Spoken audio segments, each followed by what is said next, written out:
And we live. We live. We We live. live. What up? We live where we live. You feel me? We live where we live. And what's been, and we're going to recap what's been a fucking great year for the Yeah. Chicago. You know what I'm saying? We not down. We not finna bash nobody. We had a fucking outstanding year. And we grown ass men. We understand that at the end of the year, only one team going to go home with the dub. Everybody else gonna go back to the end. Unless you won the Super Oh, Bowl, everybody else lose. It's about the okay. progress. Go Since we ahead. starting, can you give an apology to Dennis Allen? can you can you apologize to the man, bro? What? For Because for doing his thing when we needed him. The last game, it wasn't his fault. I praised the You defense say last what? game. I praised the defense last game. I gave the defense their credit last game. Yeah, but you got mad at me because I wouldn't choose nobody else. We were already winning. We was in a great position. You wouldn't go along with a hypothetical and go along with the program. That's the only reason why I got mad at you. It didn't matter who you would have said. It's just the fact that you would have just said somebody, and even though there was nobody to get, just think intellectually to just find anything to just go along with the program. But you refused. That's why I was upset. Yeah, And it I had nothing wouldn't because not picking we him. It doing. didn't matter. You had to pick him. It could have been a defensive backs coach. It could have been I the wouldn't. defensive line coach. It could have been anybody. But the fact that you wouldn't just go along with just to go along, that's just nobody really felt strongly about anything. It was just all right if you had to right now. And then you know what I'm saying? If Right. you had to pick I anybody, I know couldn't. we having a great season, but if you had to pick anybody, just pick anybody. You just wouldn't I pick me. couldn't. Right. I love you, bro. I couldn't. It I had nothing to do couldn't with pick nobody because we it. doing greater. Because we were doing greater than what I expect. It didn't matter. That didn't. It was just a hypothetical, bro. It wasn't fire somebody, sign this petition. It was a hypothetical.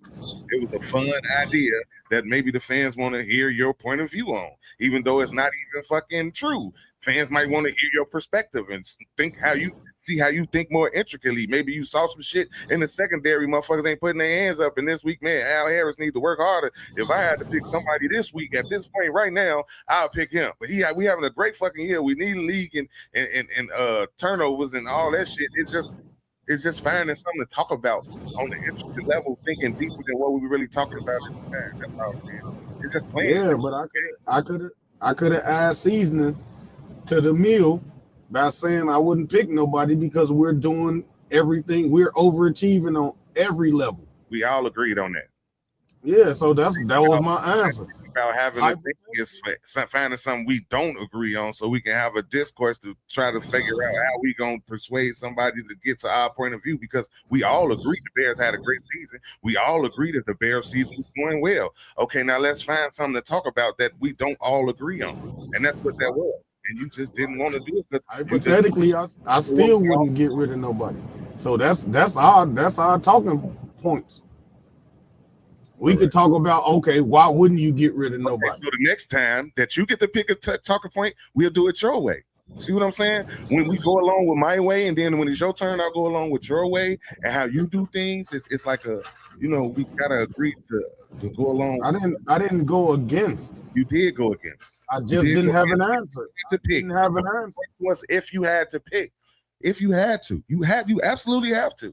And you say, no, I ain't doing shit because we having a great season. Okay, bro. You just don't want to go along with the program. I get it.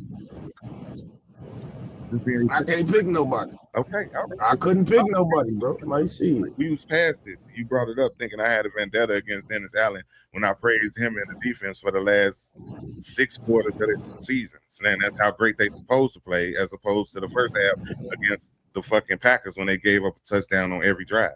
That's not Bears football. That's not how we were supposed to play. And they showed we're better than that by playing better than that the rest of the playoffs. So I was right. They wasn't doing their job. They needed to step up and do their job. And that's what they did. And they damn near carried us to the fucking Super Bowl. But we had some stifles, we had some stumbles along the way, we had some miscommunication between the wide receivers and the quarterback.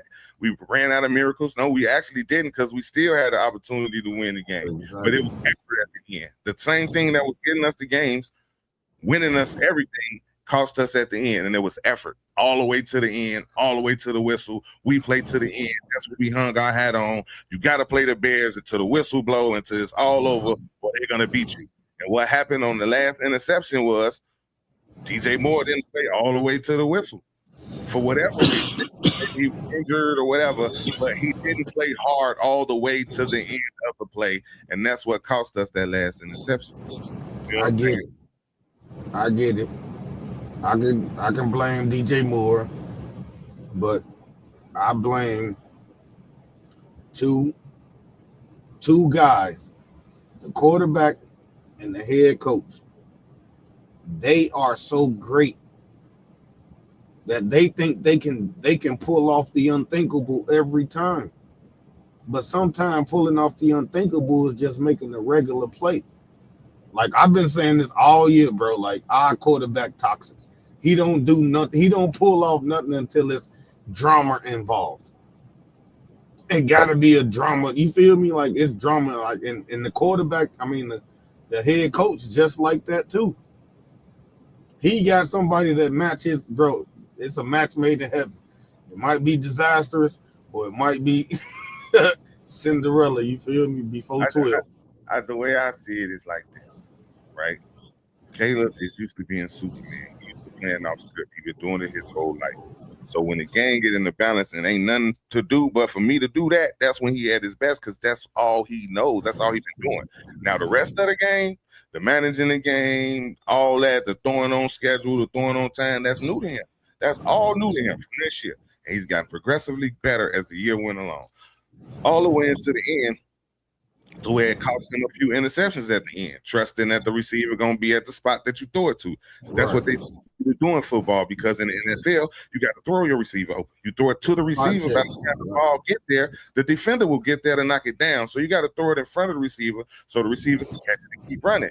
So if the receiver stop running, it look like you throwing the ball to where the fuck you knows where, but you actually throwing it to the spot that the receiver's supposed to be at. And if the receiver stop, how is that on the quarterback? That's not on the quarterback. He need to be commended for that, because that's something that we needed him to learn how to do, because he's not good at it. So now he gets to where he trusts the coordinator, he trusts the receivers, he trusts everything that's going on to the point to, okay, I'm gonna throw it to the spot, and then the receivers don't get to the spot and it make him look stupid. You know what I'm saying? Right. So now I hope he don't regress and stop throwing it to the spot next year because of what happened this year and not wanting to make that same mistake at the end of the game. But I don't think that's on him, bro. I don't think that's on him. I mean, I'm not saying it's on him. I'm just saying, like, I think, like, his overhead is greater than his mistakes.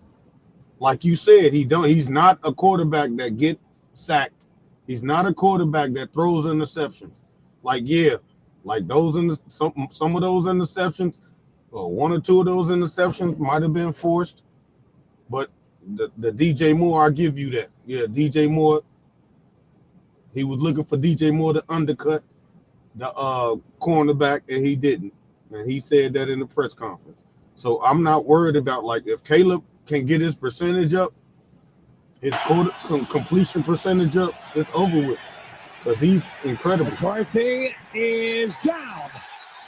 The rookie Kyle Monunga in the backfield for the Bears. Good protection, and over the middle, pass is caught by Monunga. How great of a season that they had. Now, at the beginning of the season, I had them going 12. For him to be the starter at left tackle. On third down, Williams has to get out. I saw the marriage between Caleb and Ian working out. You know what I'm saying? A little bit more than and it worked out a little bit less down than in what I thought 6. it would, and it took more time than what I figured it would. And it's still gonna take another offseason before they really get it down to, you know, where they're on the same page, and Caleb is comfortable enough, you know what I'm saying, to get his completion percentage. Williams dances and that comes with comfortability. He's gonna come back the same way he came back after having 68 sacks the first season. Now he's the most unsackable quarterback in the league. He definitely evaded at least 20 sacks. At least got out of at least 20 sacks on his own when the offensive line did break down. He did get out at least 20 sacks on his own, being unsackable. You know what I'm saying? So he improved on that. Now, just like any other great player in any sport, you work on your offseason. He just got it away on third and long. Watch out! Picked off. There's Wright down the sideline. Gets a block. And now a touchdown. Oh, I ain't hear no audio.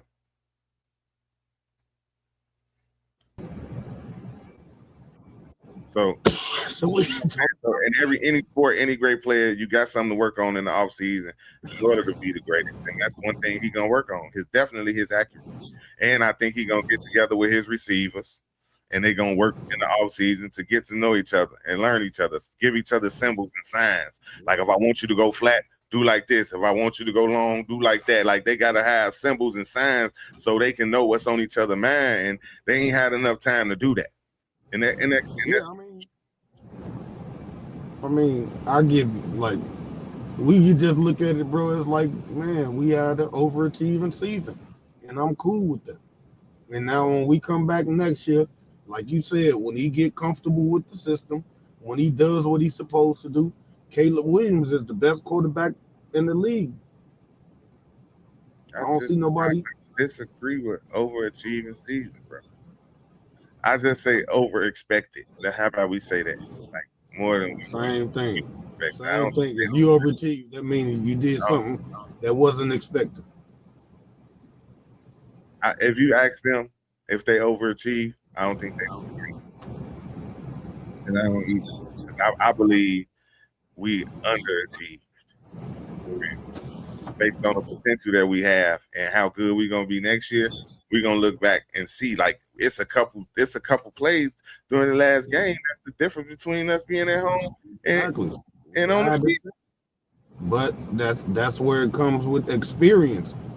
We didn't have the experience. This was our first time there, so we was thirsty, and our thirst cost us the game. We was there. Our thirst cost the thirst of Ben Johnson, the thirst of Caleb Williams, cost us the game, bro. But that same thirst got us there. Exactly. Caleb thirsty though. I don't understand how you saying Caleb was thirsty. Because he was with it. He could have ran. He could have ran the ball. Could have ran the ball where? What you mean? He got a first down. We only needed like 8 yards. You feel me? So that's the coach. You feel me? That's the coach. Which play are you talking about? The interception. But DJ Moore was open. If he just kept running, he'd have caught the ball. You can't put that on Caleb, bro. You can't put that on Caleb, bro. I put it on both receiver. Nah, you want him to trust his receivers. Because that's the only way he's gonna excel. That's the only way he can throw passes that's gonna let the receivers run after the catch. He gotta trust they're gonna be there. When he turns around off a play action, he throwing to a spot and gotta trust his receiver gonna make it to that spot. A lot of his interceptions came on receivers not finishing their routes, receivers falling down. Like a lot of his interceptions. I ain't gonna say most of them. I'm gonna say at least 4 of them, including 2 this last in the playoffs. So Caleb ain't never a turnover guy. Of the 3 interceptions, how many you think was his fault? The last game? Yeah. What? I have to see them all though, for real. I have to see them all. You never really watched?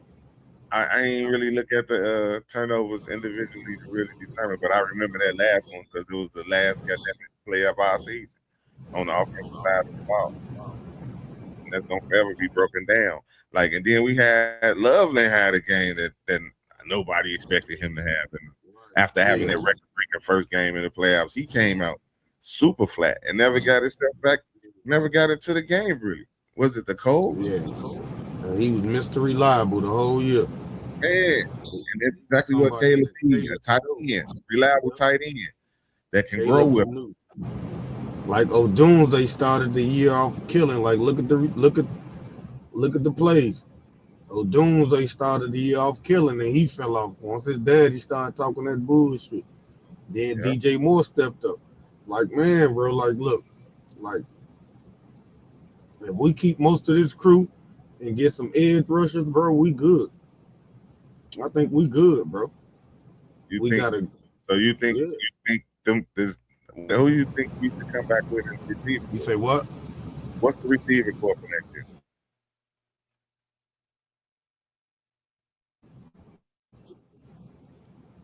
I ain't hear you. You glitching.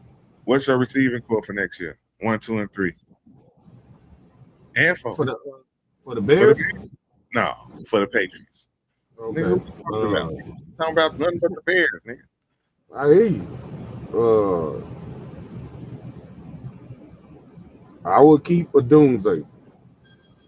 If we keep our receiving core, I say 1, 2, 3 is Odunze.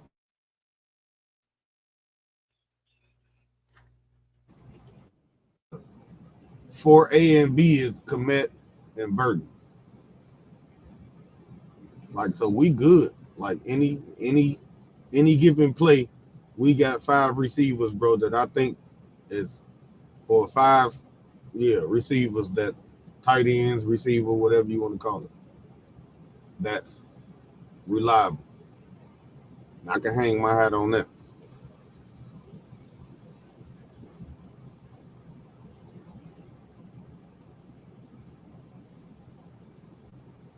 Hello? I said, give me your 4 one more time. I can't hear you. You can't hear me? I can now. I said, give me your 4 one more time. You said what? Give me your 4 receivers one more time. Okay, I said. 1 through 4, name your 1, 2, 3, and then back up. If we keep who we got, Odunze, Moore, Loveland, and Loveland tight end. Right. Okay, Odunze, Moore, and Burton. In that order? Yeah, and Ja'Day Walker on the come up. In that order? Mm-hmm. I disagree. I say we have Luther Burton. That's your number 1? Hell yeah. Hell yeah. That's our go-to. You know what I'm saying? All over the field, yards after the catch, real quick, real fast, sort of like Amon-Ra St. Brown. You know what I'm saying? Then follow up behind him with Odunze. Odunze, the tall, lanky, possession receiver. You know what I'm saying? And then have DJ Moore in the slot, because I think DJ Moore is great in the slot. He a good yard after the catches short, running long kind of guy. You know what I'm saying? So I say with that 3 on the field, that's crazy. And then Ja'Day Walker. You know what I'm saying? As the roamer number 4. Feel me? Right. Have Loveland and Cole Kmet. And I think that's I think we got the core already there. Like, we just need to work at that. DJ Moore, the oldest out the bunch, ain't he? Yeah. So Odunze, like, this is like his 3rd year or something, ain't it? Yeah, he came in with Caleb. Oh, this is 2nd? Oh man, stop playing. He came in with Caleb. And then this Burton rookie year, this Loveland rookie. Oh man, we over decent. Yes, we are. We over decent, yes, bro. Stop playing, I bro. think that's what we're gonna do. We're gonna shift our focus, bro, to Burton, bro. Burton is a dog, bro. Luther Burton is a dog, bro. Yeah, he showed up. If you up his participation, he gonna up his motherfucking production. Give him all more, he gonna do more with it. Yeah, he nice. Yeah, but I'm just looking at, like, I'm watching the highlights, and I'm looking like it was always the next man up, bro. It was always somebody else that was the hero. It wasn't just one person. It wasn't, you know what I'm saying? It took a Loveland catch against the Commanders. This the game right here, I think. When Loveland caught that pass, bro. Hey, go ahead and talk through these highlights real quick. I gotta run to the bathroom. Yeah, I think this the game, with Loveland caught that pass and took it to the house. Yeah. Doomsday was killing. Doomsday was a dog early in the season, and his daddy messed it up. Let's go, Caleb. Look at the passes. Look at the pass. Look at the LB3. LB3, we just talking about him.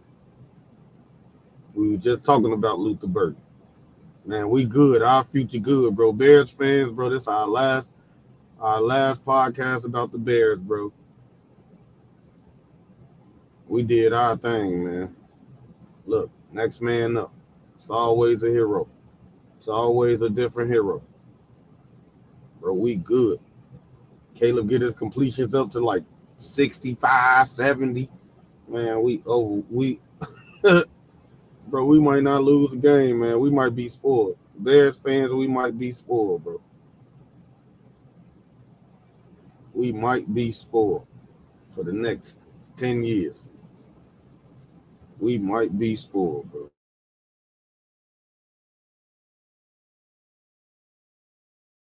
To come play here, like we ain't even got to worry about getting good players, bro. Everybody gonna want to come play, man. Like they seeing this, bro. We gonna get, if we need a pass rusher, bro. If it's a good one out, bro, they go bad. I'm going to Chicago because we over decent already. We over decent already, man. Like we won, we had 8 comebacks, 7 comebacks. Being down in the last 2 minutes. Like imagine when we put it together, bro, and we ain't even gotta come back. Bro, we gonna be like 63. Bro, we gonna be scoring 63, bro, to 32. 63 to 9. Bro, I'm telling you. Bro, we about to witness some Patrick Mahomes 2.0 type shit, bro. And we young. We are very young, bro.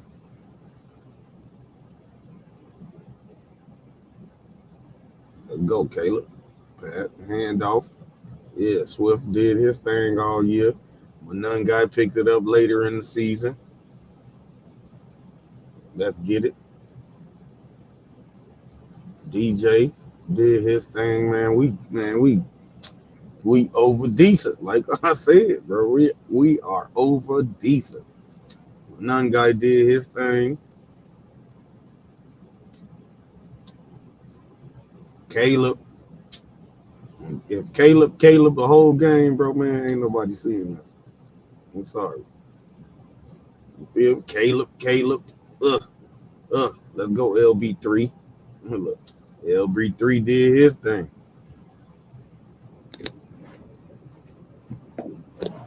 Do that. Swift. Bro, we got killers. Bro, we got some killers. So if you upset about this season, man, we got some killers. Look at the killers on both sides. All we need is an edge rusher. Look, we got killers. All we need is some edge rushers. We got killers.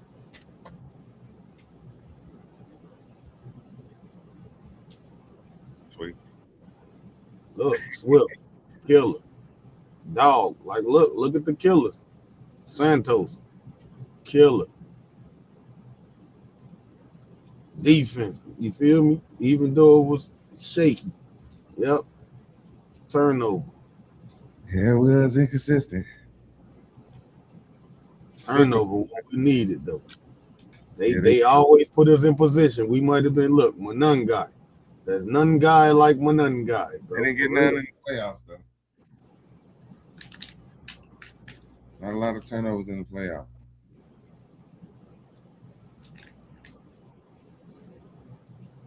I'll give you that. But they always put us in position to win the game. They definitely did. Definitely did. As bad as they was, we always had a chance. We lost to the Rams because we, like you said, because DJ Moore, it wasn't the defense.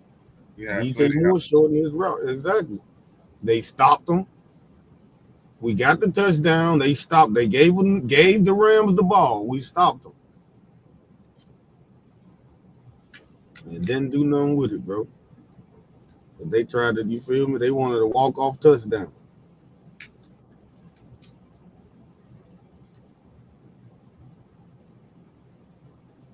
Instead of, you feel me, pulling up for the trade, shooting from the logo. That's when they should have used Caleb Williams' legs. But, you know what I'm saying? That's neither here nor there. The game over with. See what happened with Jayden Daniels, man. You can't. I don't think he should. I think he should use the quarterback.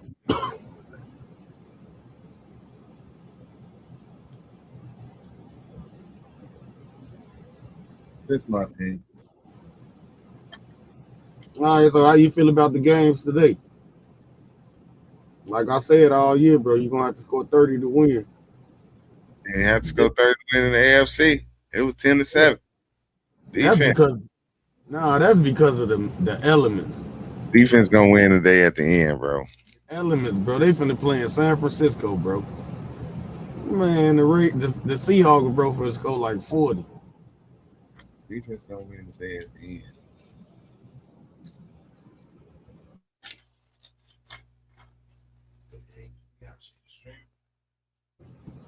I ain't gonna even hold you.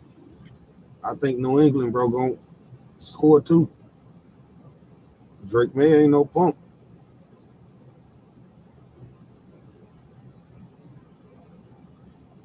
It's gonna be a high scoring, bro. They're gonna have to keep up because Seattle defense is crazy. And they put points on the board.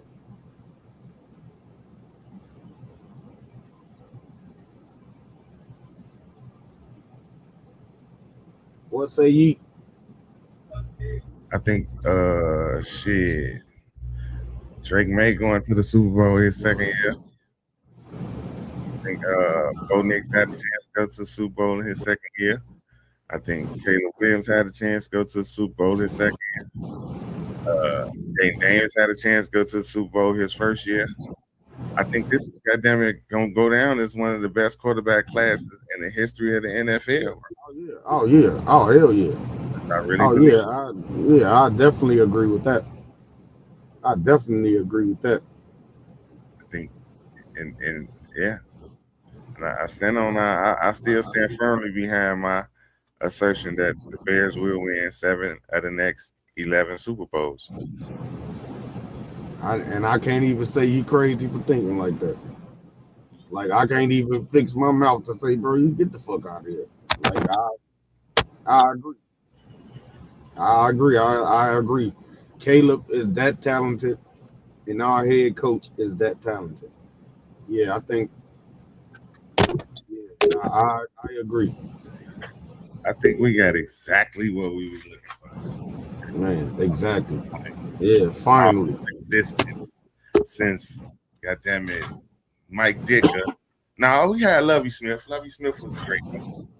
I guess Lovie was a great coach for real, but we never had a coach quarterback combo capable on the off. Like we ain't never really had no real offense for real. Like even in we had Rex Grossman and we was doing decent things on the offense. It was like, no, I never felt it was sustainable, bro. Like I never felt comfortable with any offense that we ever had. You know what I'm saying? Or any quarterback combo we've ever had. It's always been defense here.